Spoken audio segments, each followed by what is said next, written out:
satu segmen mengenai pengendalian ekonomi, pengendalian Budgeting. kewangan. Okey. Jadi macam mana ni? Ya, kita akan membicarakan mengenai dengan meminjam untuk keperluan atau kemahuan. Kalau meminjam ini kirakan melon lah tu artinya. Dan alhamdulillah hari ini kita bawakan seorang tetamu undangan kita iaitu Ofiza Osili yang telah pun berada bersama dengan kita. Kita mengucapkan selamat datang. Apa khabar? Sehat? Baik, ya sehat. Baiklah. Tentang topik kita ni pada hari ini. Meminjam untuk keperluan dan juga kemahuan. Apa sebenarnya yang ingin dikongsikan? Silakan. Okey, so sebenarnya yang akan dibincangkan adalah segmen macam kira sambungan dari yang hari itulah orang untuk mengetahui macam pasal hari itu adakah Ketani bersedia untuk mengambil loan kan? So ini sudah Ketani bersedia, Ketani perlu ketahui lagi jenis-jenis loan yang ditawarkan dan apa perbezaannya. Dan selepasnya itulah macam soalan cupu emas yang perlu Ketani tanya diri Ketani. Adakah aku meminjam ni untuk keperluan ataupun kemahuan? Tapi seperti yang kita ketahui, kalau melon ni kepada yang negatif, ia akan memberi beban kepada kita dalam jangka masa yang panjang. Sangatlah. Kadang-kadang loan yang positif pun memberikan beban lah ke Tani juga. Jadi mungkin dapat dijelaskan. Kerana kadang-kadang orang melon ni, bagi mereka yang ada pilihan. Pasal ke Tani meminjam duit itu macam bukan usin ke Tani sebenarnya. Ke Tani balikkan gitu. Mau indah mau kan? So, apa sebenarnya ni? Perbezaannya antara kemahuan dan juga keperluan. So sebelum kemahuan dan keperluan, saya terangkan dululah mengenai dua jenis pinjaman ni. Orang. So ada dua macam. Satu pinjaman jangka masa pendek, orang macam credit card tu. Credit card. Pasal ni macam memang kita ni dapat settlekan macam as soon sebulan, as possible macam setahun jatuh. Yang kedua adalah pinjaman jangka masa panjang. Iaitu macam pinjaman pribadi, pinjaman kereta, pinjaman rumah, pinjaman pelajaran. So ini yang macamnya orang kadang-kadang necessity Ketani. Keperluan. Jadi sudah dibincangkan pasal jenis pinjamanannya. Ini saya akan membagi satu contoh untuk Ketani memahami apa maksud berhutang untuk keperluan atau kemahuan. Perbezaannya. Okey, sebagai contohlah, sekiranya Siti yang memerlukan 25,000 untuk perkahwinan katanya. Masarawanya Siti ni. Okey, so dia ke institusi kewangan untuk mengambil loan pribadi ni. Kali kena begitu limitnya adalah 40,000. So dalam kes ini Siti membuat pilihan sama ada yang mau meminjam 25,000 saja yang diperlukannya. Diperlukan sahaja ataupun 40,000. Jadi berbaki 15 lah tu. Macam tu. So jadi jika Siti meminjam 25,000, ia berhutang untuk keperluan. Okay? Tapi jika Siti meminjam 40,000, dia berhutang untuk kemahuan. Sebabnya duit ni sekarang bakinya sama ada disimpan tempat saving account untuk emergency ataupun dibelanjakan untuk kenikmatan. Seperti yang you beritahu just now kan, macam kalau Ketani meminjam atau excessively boleh jadi beban arah Ketani. Jadi kalau ke dia macam orangnya dapat okey je tu kalau ia menyimpan untuk emergency apa tu kan. Tapi kalau dipikirkan balik baki saving di saving account ni compare dengan interest yang dipinjamnya lagi high. So indahnya orang baik lagi kita nyimpan. Indah berbaloi. Macam itulah.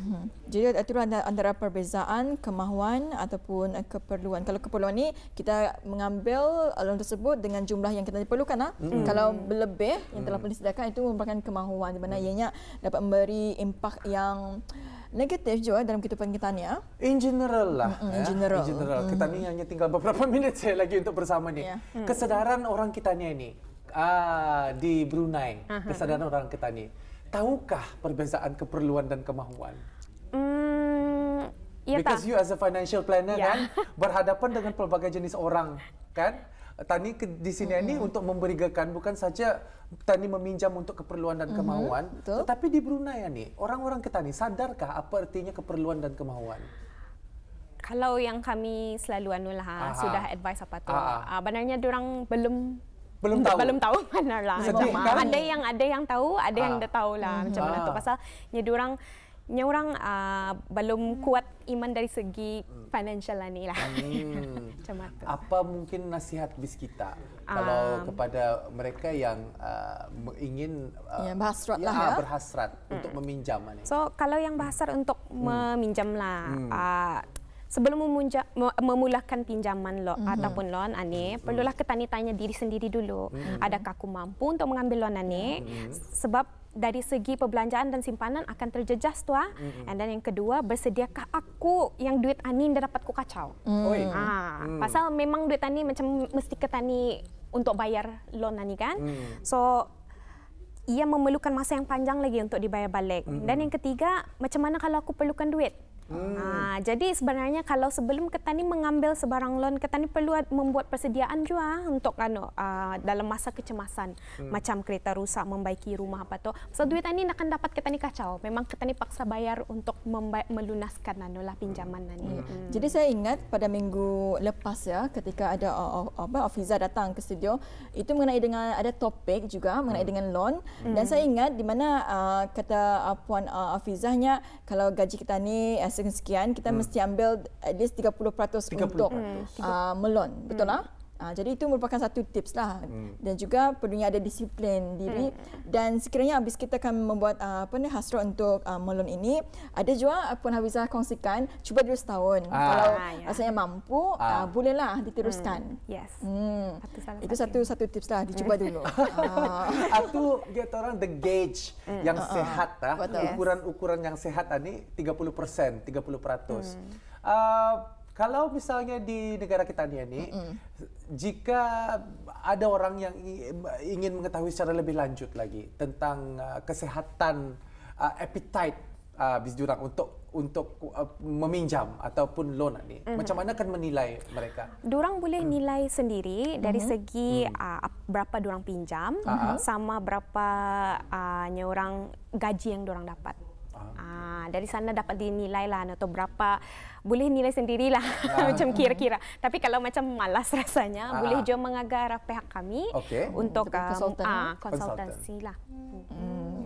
Baik, nampaknya kita pun ada berbaki 3 minit saja lagi. Mungkin ada pesanan ataupun nasihat dari Puan Afizah kepada untuk hari inilah. Nanti ada sambungannya nanti lagi. So saya berharap yang saya kongsikan dari yang hari itu sampai hari ini lah dapat dimanfaatkan dan dapat diterapkan lah seperti Intan sebut tadi. Ingat juga yang masalah itu. Masalah itu. So kalau kita macam anda tahu macam mana akan mengurus kewangan, boleh saja meng-email kami di askfpab@outlook.com ataupun mengunjungi social media kami, sama ada di Facebook FPAB Brunei ataupun di Instagram kami FPAB_BN. So di sana akan diberitahu macam mana kami punya steps in terms of konsultansi apa macam itu. Kita ucapkan ribuan terima kasih kepada tetamu kita hari ini, iaitu Puan Afizah Osili yang telah pun memberikan sedikit mengenai dengan meminjam untuk keperluan ataupun kemahuan. Konsultan daripada Financial Planning Association of Brunei Darussalam FPAB, meminjam untuk keperluan ataupun kemahuan. Seperti apa yang dikatakan oleh Puan tadi, di Brunei masih lagi nyata orang very suam-suam pemahaman kita ni tentang our economic standing ni, pembelanjaan kita ni masih lagi suam-suam. Dan seharusnya yang penting ialah satu disiplin dan juga ilmu ni. Kita ni baca banyak buku dan juga kita ni berkongsi pengalaman nyata orang bebas daripada, supaya kita ni bebas daripada berlenggu keinginan dan juga keperluan ini apa sebenarnya. Ya. Apa kita ucapkan terima kasih kepada Puan Afizah, dan kita akan bersua lagi di lain keluaran. Terima kasih. Sama. Ya.